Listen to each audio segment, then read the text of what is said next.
Welcome to Tomorrow Unveiled. I'm your host, and I have to say, looking at the calendar, it is Friday, February 13th, 2026. And I feel like we need to have a bit of a funeral. A funeral for an era that I think, frankly, we're all a little exhausted by. That is a very somber way to start a Friday. What exactly are we burying today? We are burying the quantified self. Ah, You know what I'm talking about, right? That whole phase we've been stuck in since, 2014? The era of the dashboard. The era where I wake up, I look at my wrist, I see a sleep score of like 64, a readiness score of 30, and I just stare at it. right. I have all this data gigabytes of heart rate variability, step counts, blood oxygen, but I have absolutely no idea what to actually do with it. It's like having a check engine light that just blinks check engine, but never tells you which part is broken. It's the classic data-rich, insight-poor problem. It really is. We built these incredible sense arrays, we strapped them to our bodies, and they became, well, really good archivists. Good archivists, I like that. They could tell you exactly how poorly you slept last Tuesday, but they couldn't tell you how to fix it for tonight. It was a one-way mirror. The device watches you, it judges you, and then it gives you a report card. And I think that's why the churn has been so high for these things. People get the report card, they get depressed, and then the watch goes into a drawer. Mm-hmm.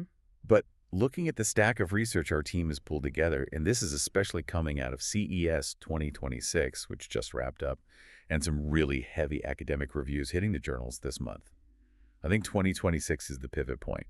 We aren't just quantifying anymore. No, we're transitioning. We're moving into what I call the guided self. The guided self. Right. If the last era was all about observation, this new era is about intervention. The technology isn't just watching anymore. It's closing the loop. It's sensing, analyzing, and then immediately interjecting to change your behavior in real time. That's a huge difference. It's the difference between a speedometer and a self-driving car.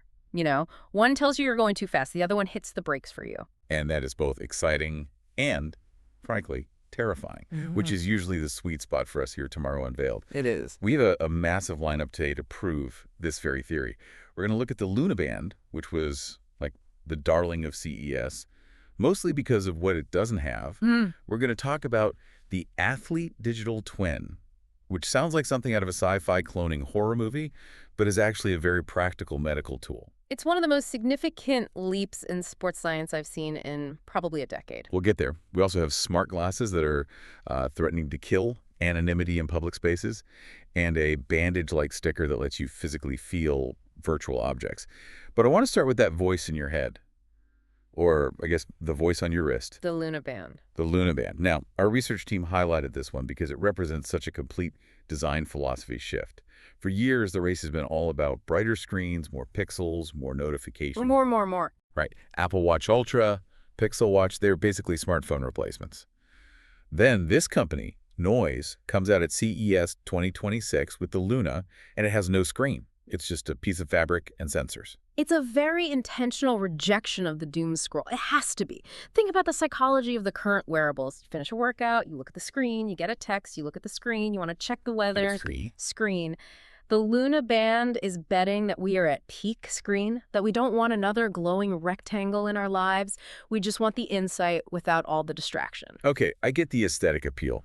I really do. It looks like jewelry, not some clunky gadget. But let's be real for a second. Screenless tech has a pretty brutal track record. Do you remember the Humane AI pen? Oh, vividly, yes. That thing was a disaster. Tried to replace your phone screen with voice commands and this little laser projector, and it just failed because voice is slow. Looking at a chart on a screen takes half a second. Listening to Siri read me that same chart takes 30 seconds. Why is Luna going to succeed where the AI pen failed so spectacularly? And that is the critical question, isn't it? The difference, I think, lies in the type of interaction. The Humane pen was trying to be a general-purpose computer, email, web browsing, texting. All the stuff voice is bad at. Exactly. Voice is terrible for that. Luna is strictly a health coach. And for health, conversation is actually a much better interface than a chart. Okay, walk me through that. I'm not sure I buy it yet. Okay, so let's say you're feeling sluggish at 2:00 p.m. On a traditional watch, you'd have to open the app, look at your sleep data from last night, maybe look at your calorie burn, and then you have to try and deduce why you're tired. You have to be the detective. Right.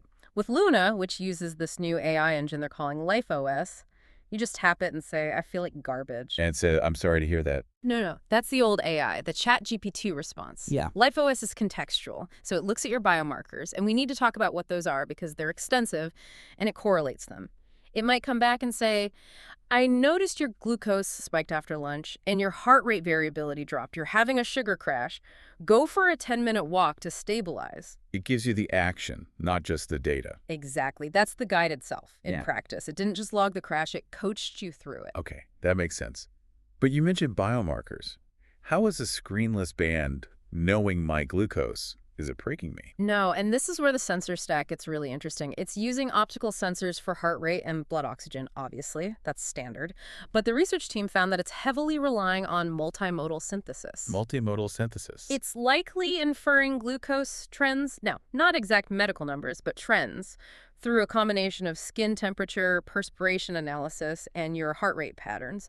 But the real secret sauce, and the reason they need voice, is that it analyzes your voice as a biomarker. Wait, what? It's analyzing the sound of my voice to tell me how healthy I am. There is a mountain of research on this. Our team pulled several key papers showing that vocal biomarkers are incredibly predictive of stress, fatigue, even hormonal fluctuations. Ow. Well, when you're stressed, your vocal cords tighten, right? The pitch of your voice shifts imperceptibly to the human ear, but the AI hears it. When you're depressed or fatigued, the cadence of your speech slows down. The dynamic range flattens. Luna is listening to how you say, I feel like garbage, just as much as the words themselves. That is fascinating, but also incredibly invasive. It's listening to my tone of voice to diagnose my hormones. Well, it claims to process all of this locally on the device, which is the standard privacy pivot these days. We'll see. But yes, it's building a contextual profile. It's trying to answer the question, why? Why is your heart rate up? Is it a workout? Or are you, I don't know, fighting with your spouse? A heart rate monitor can't tell the difference. But a voice monitor can. And it can make a pretty good guess. That's the baby crying problem we always talk about. My Whoop strap used to tell me I was overtrained.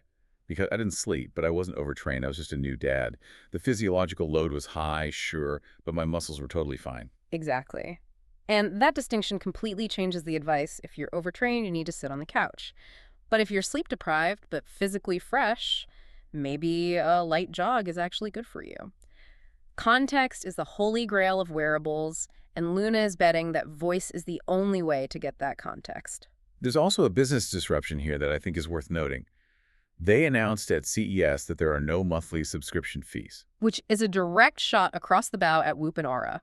A huge one. It really is. I mean, Whoop is practically a subscription service that happens to send you a free strap. You stop paying, the strap is a useless brick. Luna is saying, buy the hardware, own the AI. Do you think that's sustainable? Right. Cloud processing for this kind of AI isn't free? It's a very risky play.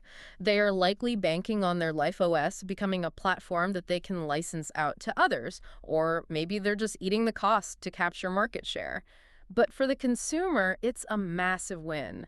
The fatigue of renting your health data is real. Yeah, it really is. Okay, let's zoom out a bit. Luna is one gadget, but our research team found a much broader trend in the academic literature that supports this whole shift to active coaching. There's a massive review. It was titled Wearable Biosensing and Machine Learning for Data-Driven Training and Coaching Support. It was just published this month in the journal Biosensors. This paper is, it's basically the blueprint for the next 5 years of sports science. The researchers did a huge deep dive into what they call closed-loop adaptive training. There's that phrase again, closed loop.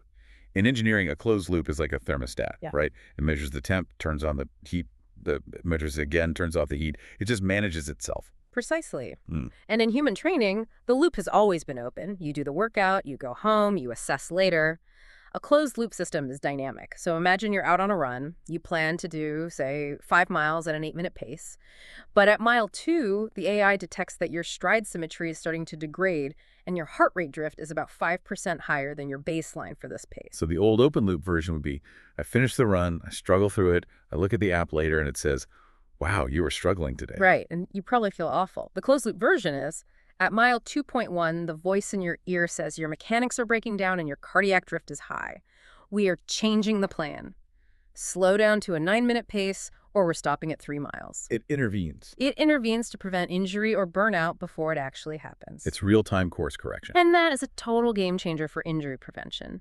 Most injuries don't happen because of one bad step. They happen because of accumulated fatigue leading to poor form. If the AI can spot the fatigue before you even feel it, it can save your knees, your hips, everything. But the paper also pointed out a flaw in this, didn't it? Something about a contextual awareness gap. It did, and this brings us right back to the Luna discussion. The sensors are great at measuring output, things like speed and power and internal load like heart rate, but they're still terrible at measuring external stressors. The paper specifically mentions that AI struggles to differentiate between good pain, the pain of adaptation, and bad pain, the pain of injury. Which is why we still need humans. But there is a technology mentioned in the research that tries to solve this by using simulation, the athlete digital twin. Now, this is where we get into the realm of simulation theory. It's wild stuff. It sounds like I'm creating a clone of myself in the metaverse. In a way, you kind of are. The concept originally comes from industrial engineering. Think of a company like General Electric or NASA. They use digital twins for jet engines. They build a perfect virtual replica of a specific engine down to the last bolt. They feed it real-time data from the physical engine out in the world. Then, if they want to know, what happens if we push this engine to 110% power in a sandstorm, they run the test on the digital twin first. So the digital twin explodes. You know not to do that with the multi-million-dollar real engine. Exactly. Now, apply that same concept to your body. We are reaching a point where we have enough data biometrics, training history, maybe even genetics, your mechanics, to build a reasonably accurate computational model of you. Not a generic human, but you. So I have a digital host living somewhere in the cloud. And this digital host can run simulations for you. Let's say you're training for a marathon, you wake up on a Tuesday and you're feeling a bit iffy. You ask the system, hey, should I do my interval training today? The system runs that workout simulation on your digital twin. It calculates the load, it factors in your current recovery state, and it predicts the outcome. And it might come back and say, if you do this workout, your probability of a hamstring strain increases by 40%. Or, if you do this workout today, you will be unable to hit your target pace for the long run on Sunday. It is mathematically better for your overall goal to just rest today. It turns training from a guessing game into an optimization problem. That is incredibly cool, but also, I struggle to trust it. Biology is so much messier than a jet engine. A jet engine doesn't have emotions. It doesn't have a bad burrito for lunch. Can we really model the human body with that level of fidelity? That is the healthy skepticism we need to have. The research team notes that while our musculoskeletal modeling is getting very, very good, we can model bones and tendons almost like levers and pulleys. The systemic modeling of hormones, immune response, and neurology is still very much in its infancy. So we're good at the physics, bad at the chemistry. That's a great way to put it. We can model the machine, but we struggle to model the chemistry that runs the machine. So the digital twin might predict my muscles can handle the run, but it completely misses the fact that my immune system is fighting off a cold, and that run is the thing that crashes me for a week. Precisely. It's a tool, not a crystal ball. And of course, if the data feeding the twin is bad in the first place, the simulation is completely worthless. Which is the perfect segue, because if we are going to base our life decisions, our health, our training, maybe even our medical care on these sensors, we better be damn sure they are accurate. And spoiler alert, a lot of them aren't. We're going to take a quick break, but when we come back, we're going to talk about a new weapon in the fight against bad data. It's called WearBot. And it sounds like a transformer, but it might just save your life. It's the checklist that the entire industry is terrified of. If you're listening on a podcast service like Apple Podcasts or Spotify, we'd be incredibly grateful if you could leave us a rating and review for Tomorrow Unveiled. It truly helps us reach new listeners. Welcome back to Tomorrow Unveiled. We've been talking about the transition to the guided self-wearables that tell you what to do. But before the break, we raised the big question. Do these things actually work? Or are we just getting bossed around by a fancy random number generator on our wrist? It's a full-blown validation crisis. Our research team found a stat that just blew my mind. The amount of research published on wearable validity increased by nearly 1,000% between 2010 and 2020. 1,000%. 1,000%. Everyone is testing these things. So that means we have 1,000% more clarity on what works, right? You would hope so, but the reality is we have 1,000% more noise. The problem is that there is no standard for how you test a wearable. If I'm a company, say Noise or Samsung, I might fund a study that tests my device on 20 healthy 25-year-old men running on a treadmill in a perfectly climate-controlled lab. And it turns out to be 99% accurate in that scenario. In those specific perfect conditions, yes. But then you sell that device to a 55-year-old woman with an arrhythmia who's running outside in the cold, and the accuracy suddenly drops to 60%. But the marketing box still says 99% accurate. That feels like false advertising. It really does. It's selective validation. And that's precisely why this new tool, WearBot, is so critical. It was just published in the journal PLOS1 this month. It stands for the Wearable Technology Risk of Bias and Objectivity Tool. WearBot. I love the acronym scientists come up with. So break down what this actually is. Is it a robot that tests these things? It's a checklist, a really rigorous, standardized framework for evaluating the validation studies themselves. Think of it like a building code inspector for scientific papers. It forces researchers to answer some very uncomfortable questions about their methodology. Okay, give me some examples. If I'm using WearBot to evaluate a new study on, say, the Luna band, what am I asking? First, was the gold standard actually gold? Yeah. If you're testing a new heart rate monitor, did you compare it to a 12-lead ECG chest strap, which is the medical gold standard, or did you just compare it to another wristwatch? Right. You'd be shocked how many studies compare a Fitbit to an Apple Watch and call it validation. That's not validation, that's just comparing two guesses. Okay, so check the reference device. That makes sense. What else? Was the data analysis blinded? So, did the person analyzing all the data know which device was which? If the researcher knows that device A is the sponsor's shiny new prototype, they might subconsciously clean up the data or exclude outliers to make it look better. WearBot demands that the analysis is blinded. And I assume sample size and diversity are huge here. Sample size and sample diversity. WearBot specifically flags studies that only use one demographic. Skin tone, for example, is a major issue with optical heart rate sensors. Darker skin contains more melanin, which absorbs more light, making it much harder for the green LEDs to get a clean read of your blood flow. Wow, I never even thought about that. If you validate your device only on people with pale skin, you are releasing a product that is fundamentally broken for a huge chunk of the population. And this matters so much more now because we're moving to the guide itself. If I'm just counting my steps, who really cares if I miss 50 steps? But if the LifeOS on my band is telling me, hey, your heart rate variability is dangerously low, you are sick, you need to stay home, and it's wrong, that has a real-life impact. Or worse, if you have a heart condition and the device fails to detect atrial fibrillation because it was never validated on people with irregular heartbeats. We are moving from what were basically entertainment devices to medical devices, but we are still using entertainment validation standards. WearBot is trying to force the industry to grow up. There was another layer to that big biosensors review that I found fascinating.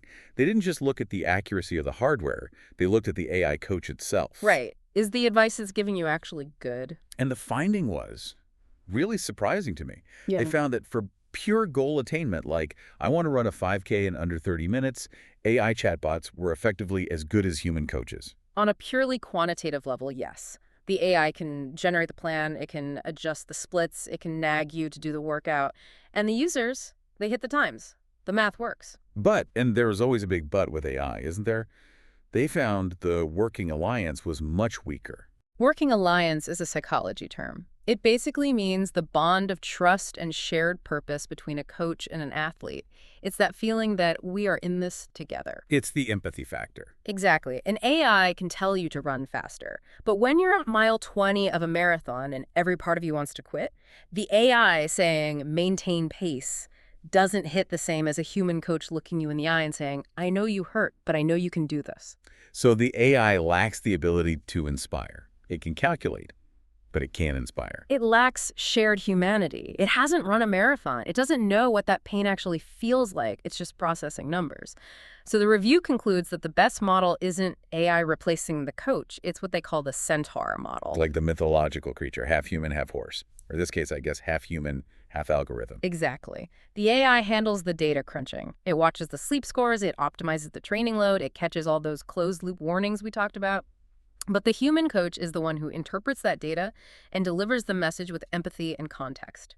They handle the why. So the coach of the future is basically it's a cyborg manager. In a way, yes. They are superpowered by data, but they provide that essential human connection. Okay, so we've covered the data input, the sensors, the voice, the analysis. Now I want to flip the script a little. I want to talk about beta output.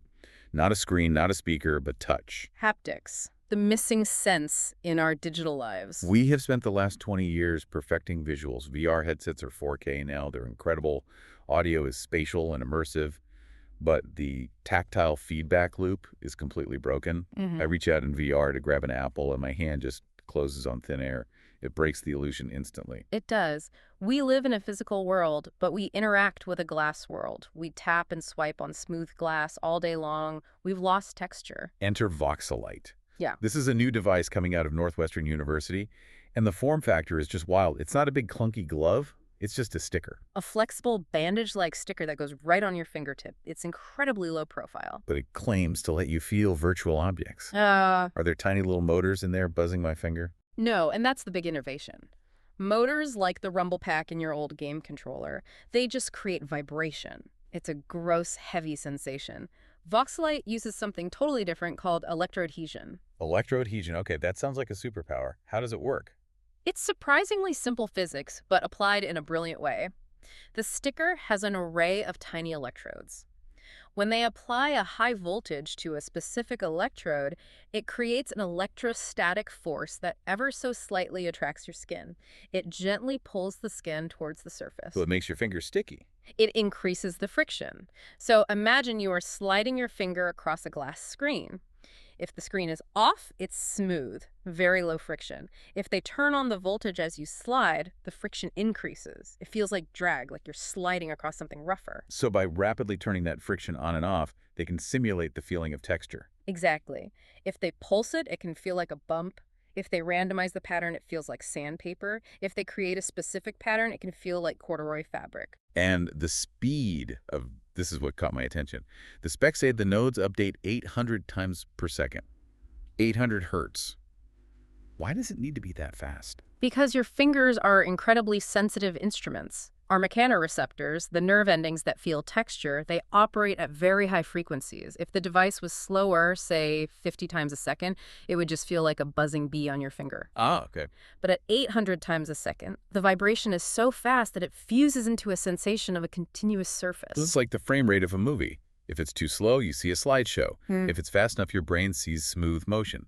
This is high frame rate for touch. That is a perfect analogy. They call it human resolution. The little nodes are spaced about 1 millimeter apart, which also happens to match the spatial resolution of the human fingertip. So what do we do with this? Obviously, gaming comes to mind. I want to feel the recoil of a gun or the texture of a stone wall in a game. But is there a real-world application here? Huge implications for e-commerce. Imagine shopping for clothes online. You can see the sweater is red, but is it soft merino wool or is it scratchy synthetic? With Voxelite, you could potentially rub the image on your screen and actually feel the weave. That would change online shopping completely. And think about accessibility. For the visually impaired, screens are just flat, dead surfaces. Voxelite could create dynamic braille on the fly, or tactile maps. You could feel your route on Google Maps, a rough texture for buildings, a smooth one for roads.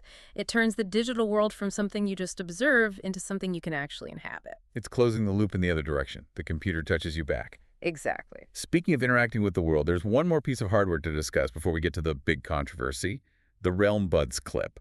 These launched in India just a couple of weeks ago, January 29th. This is a smaller launch for sure, but I think it signifies a massive design trend. The open ear movement. For the last decade, the whole goal of headphones was noise cancellation. Shut the world out.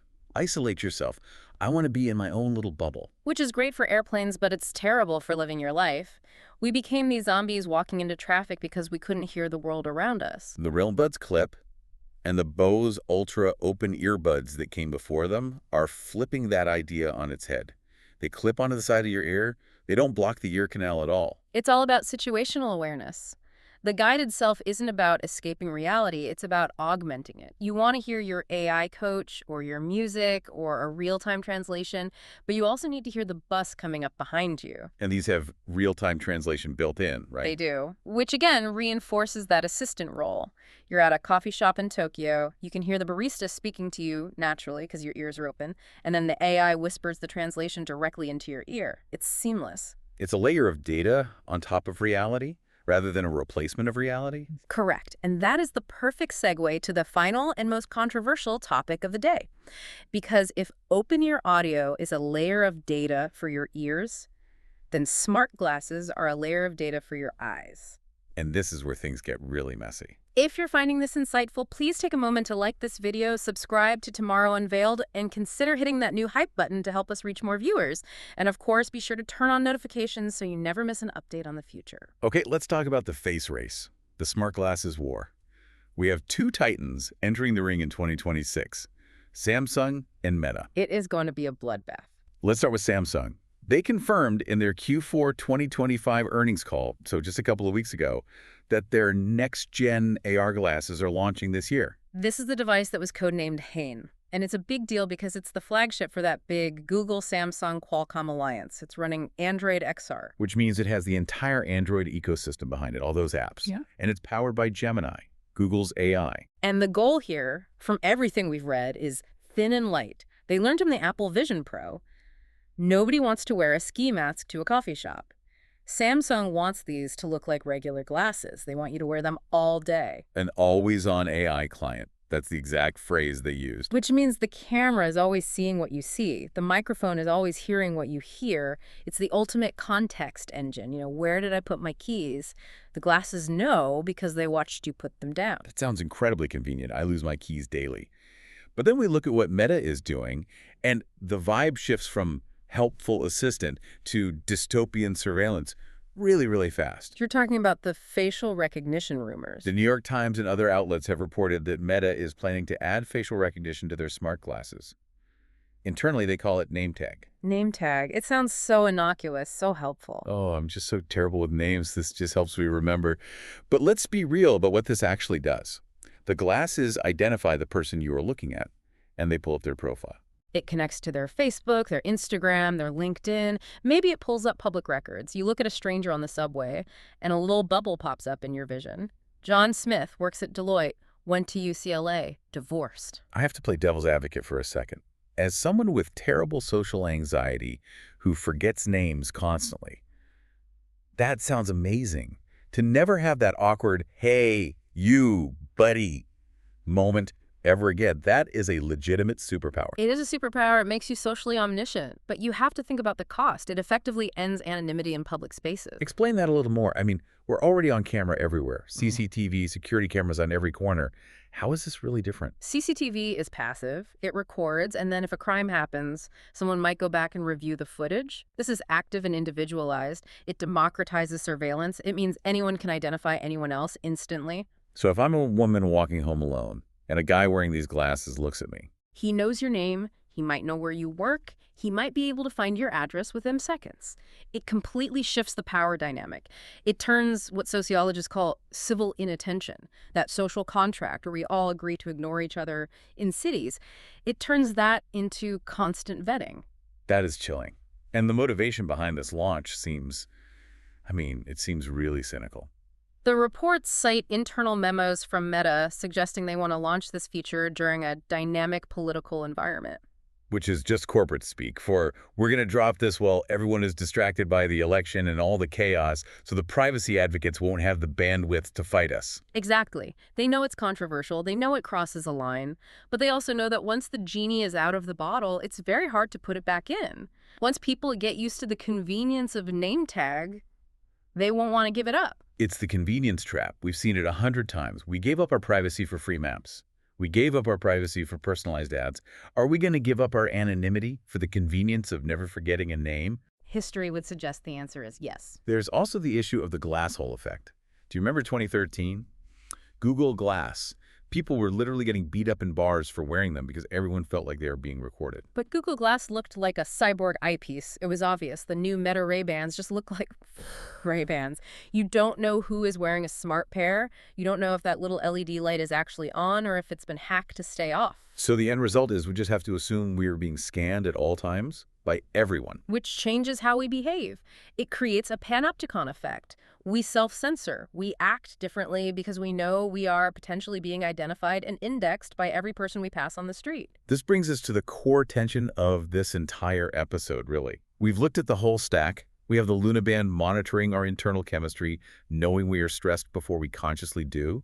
We have Voxelite letting us physically feel a digital reality.